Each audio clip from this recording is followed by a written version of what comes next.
Hello friends, आज का जो हमारा टॉपिक है उस टॉपिक का नाम है ट्रांसफार्मर। आज हम इसी टॉपिक पर चर्चा करेंगे कि ट्रांसफार्मर किसे कहते हैं या कितने प्रकार का होता है। तो चलिए वीडियो को स्टार्ट करते हैं। ट्रांसफार्मर एक स्थिर उपकरण है। यह एक ही जगह पर अस्थायी होकर के अपना काम करता है, ठीक है ना। जो एसी ऊर्जा आती है, मतलब जो ट्रांसफार्मर में सप्लाई दी जाती है, अगर एसी करंट होता है, वो एसी विद्युत ऊर्जा को कम वोल्टेज को अधिक वोल्टेज में तथा अधिक वोल्टेज को कम वोल्टेज में परिवर्तित करने का जो काम होता है, ये ट्रांसफार्मर करता है। कहने का मतलब जो मुख्य काम होता है ट्रांसफार्मर का, वो यही होता है कि कम वोल्टेज को अधिक वोल्टेज में परिवर्तित करना और अधिक वोल्टेज को कम वोल्टेज में परिवर्तित करना। जब ट्रांसफार्मर कम वोल्टेज को अधिक वोल्टेज या अधिक वोल्टेज को कम वोल्टेज में परिवर्तित करता है, तो ट्रांसफार्मर की जो मतलब इसकी क्या कहते हैं, विद्युत की फ्रीक्वेंसी होती है, यह चेंज नहीं होती है। विद्युत की फ्रीक्वेंसी वही रहती है, चाहे वोल्टेज कम करे या वोल्टेज को बढ़ाए या घटाए, फ्रीक्वेंसी वही रहने वाली है। अगर हम ट्रांसफार्मर की बनावट के बारे में बात करें तो ट्रांसफार्मर के मुख्यतः दो भाग होते हैं। नंबर एक होता है कोर, दूसरा होता है बाइंडिंग। या दोनों जो कोर और बाइंडिंग होती हैं, ये ट्रांसफार्मर के अंदर के पार्ट होते हैं। चलिए कोर और बाइंडिंग को भी समझ लेते हैं कि कोर और बाइंडिंग है क्या। तो चलिए देखते हैं कि सबसे पहले कोर क्या होता है।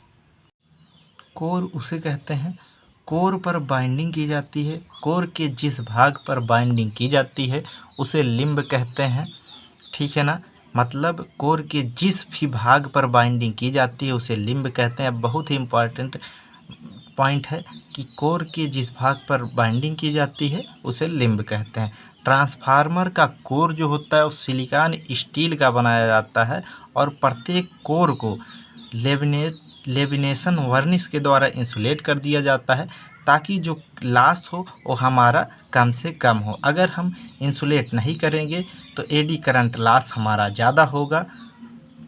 तो चलिए अब देख लेते हैं कि बाइंडिंग किसे कहते हैं। बाइंडिंग किसे कहते हैं, अब इसके बारे में भी हम चर्चा कर लेते हैं।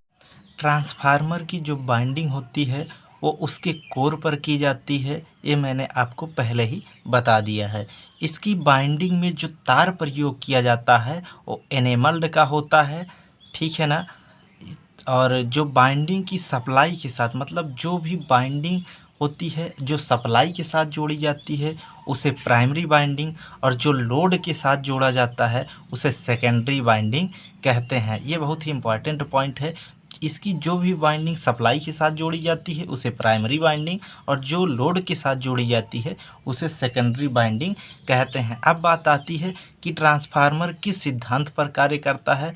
तो ये भी बहुत इम्पॉर्टेंट पॉइंट है, ये अक्सर पूछा जाता है। तो ट्रांसफार्मर म्यूचुअल इंडक्शन के सिद्धांत पर कार्य करता है। इसे भी नोट डाउन कर लेते हैं कि ट्रांसफार्मर म्यूचुअल इंडक्शन के सिद्धांत पर कार्य करता है। अब बात आती है कि ट्रांसफार्मर कितने प्रकार के होते हैं। ट्रांसफार्मर कई प्रकार के होते हैं, जैसे कोर के बनावट के अनुसार, वोल्टेज के अनुसार, फेज के अनुसार। तो अगर हम बात करें कोर की बनावट के अनुसार, तो कोर की बनावट के अनुसार ट्रांसफार्मर तीन प्रकार के होते हैं। Core type transformer, shell type transformer, berry type transformer.